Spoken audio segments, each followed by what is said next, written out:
Tariff को लेके ऊन बाजार अभी संपूर्ण रूप से हिला हुआ है।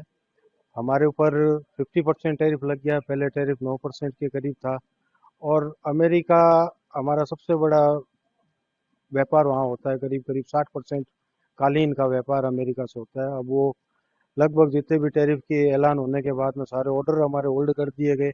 जो हम 24 घंटे फैक्ट्री चलाते थे वो 12 घंटे पे आ गई है। हमें चिंता ये है कि चारों तरफ जितने हमारे इतने लोगों को रोजगार दे रहे हैं उसके ऊपर बहुत बड़ा इफेक्ट पड़ेगा। चूंकि बीकानेर एशिया की सबसे बड़ी ऊन मंडी है, उसको देखते हुए सरकार को तुरंत प्रभाव से इसको बैठ के कोई यदि समझौता होता हो, यदि कोई समस्या का समाधान हो तो करना चाहिए। वरना ऊन उद्योग पर जो संकट के बादल हैं वो हमें लगता है और ज़्यादा गहराएंगे। अभी आपने देखा था हमारे इंडस्ट्री में वर्कर भी कम हो गए। वजह यही है कि टैरिफ की वजह से हमारा प्रोडक्शन कम हो गया और जितना पेमेंट था वो भी हमारा रुक रहा है। तो हमें डबल मार पड़ रही है। एक तो हमारा व्यापार कम हो गया, उसके बाद हमारा पेमेंट भी रुक गया। हम तो सरकार से निवेदन करते हैं कि जितनी जल्दी हो सके हमें राहत या इस मसले के ऊपर बैठ के आपसी समझौते पर कोई ना कोई कदम जल्दी से जल्दी उठाए। इससे उन उद्योगों को पूरे बीकानेर लगभग कितना करोड़ों का जो नुकसान होगा? अभी ये अनुमान लगाना ही मुश्किल हो रहा है हमारे लिए। तो हम तो खुद भी अभी अपने अस्तित्व की लड़ाई लड़ने पे आ गए हैं। हमारे राजस्थान वूल बोर्ड के अध्यक्ष माननीय कल्ला जी, कमल जी कल्ला है, उनके सानिध्य में अभी 3 दिन पहले हमने एक मीटिंग भी रखी थी। उसको देखते हुए हमें कोई बड़ा एक ज्ञापन सरकार को देना चाह रहे हैं। इसके ऊपर हमारी कार्यवाही चल रही है और कितना नुकसान होगा ये तो भविष्य के गर्त में अभी पता नहीं चल रहा है।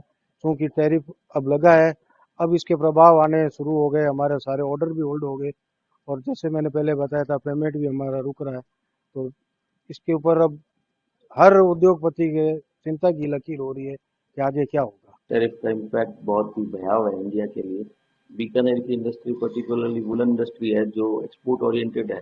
जो बीकानेर में यान मैन्युफैक्चरिंग, वुलन यान की मैन्युफैक्चरिंग थ्रू आउट इंडिया के लिए 70% प्रोडक्शन जो है बीकानेर में ही होता है।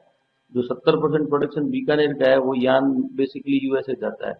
तो बीकानेर से और इंडिया से जो अमेरिका कारपेट एक्सपोर्ट है वो 11,000 करोड़ का है।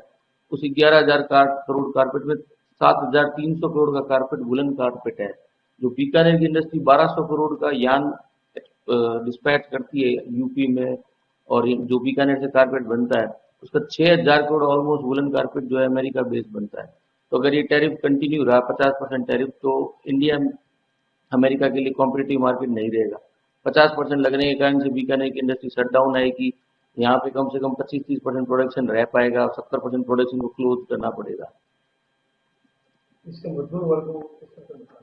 मजदूर वर्ग आप समझो प्रत्यक्ष अप्रत्यक्ष रूप से 25 lakh worker through out India में सिर्फ कारपेट इंडस्ट्री में लगते हैं। उसमें 12 लाख वर्कर आप बिहार से और 13 लाख वर्कर यूपी से हैं। तो अगर ये इम्पैक्ट रहा टैरिफ का तो 70% अगर प्रोडक्शन शट डाउन करना पड़ा तो आप समझें कि 15 से 20 लाख वर्कर, लेबर, वीवर वो बेरोजगार हो जाएंगे। इससे सरकार को क्या नुकसान होगा? सरकार सरकार के लिए, अगर सरकार रोजगार देने में तो पहले ही सक्षम नहीं है, बट ये जो वर्कर, जो हाथ के कारीगर हैं, बुनकर हैं, जो अपने हाथों से काम करते हैं इंडिया में, अगर उन लोगों के पास बिजनेस ही नहीं रहा, अगर एक्सपोर्ट का बिजनेस नहीं रहता है तो इन वर्कर के पास कोई काम नहीं रहेगा। तो सरकार के पास में जॉबलेस वर्कर्स को वापस जॉब देना या कुछ न्यू क्रिएट करके देना बड़ा मुश्किल काम है। ये ऐसी इंडस्ट्री है जिसका इंडिया में डोमेस्टिक कंजप्शन नहीं है, ये एक्सपोर्ट ओरिएंटेड है। अगर एक्सपोर्ट नहीं हो पाया तो इन वर्कर्स को घर पे बैठना पड़ेगा। नुकसान की कहीं भी कोई नुकसान का पैमाना नहीं है। एक तरीके से उद्योग, एक जो हेरिटेज इंडस्ट्री थी वो आज एक गर्त पर जाने की कगार पर है। सरकार के तुरंत हस्तक्षेप की जरूरत है। हम सरकार से 2-3 तरीके से सहयोग चाहते हैं। पहला सहयोग ये है कि सरकार जो पूर्व में 96 तक इनकम टैक्स से कारपेट इंडस्ट्री को एग्जेम्प्ट किया गया था, आज फिर एक बार जरूरत है हमें ट्रम्प टैरिफ से लड़ने के लिए जो 33% का जो इनकम टैक्स स्लैब है वो वुलन इंडस्ट्री पर से पूरी तरीके से हटाया जाए, जिससे देश की जीडीपी में वृद्धि होगी और नए एक्सपोर्टर्स भी बनेंगे। तो हमें आज जरूरत है, पहली ये है। दूसरी जरूरत है कि जो कारपेट पर जो ड्यूटी ड्रॉबैक जो 5% है उसको 15% किया जाए, ताकि हस्तकला, महिला रोजगार, ग्रामीण ग्रामोद्योग, ये सब जो चीजें हैं इनको संरक्षण वास्तव में इंडस्ट्री ही कर रही थी। आज इंडस्ट्री ने बुनकरों की एक बहुत लंबी फहरिस्त, लंबी लिस्ट तैयार कर दी इंडस्ट्री जब चलती है तो बुनकर तैयार होते हैं, चाहे हाथ से धागा बनाना हो, चाहे कारपेट बुनाई हो या ऊन की शॉर्टिंग करना हो, सभी जगह ये हैंडमेड कारपेट होता है। तो इसमें पूरी तरीके से मैन मेड या हम कहेंगे लेबर ओरिएंटेड इंडस्ट्री है। तो इस इंडस्ट्री को संरक्षण करने के लिए हमें ड्यूटी ड्रॉबैक में कम से कम 15% की बढ़ोतरी चाहिए।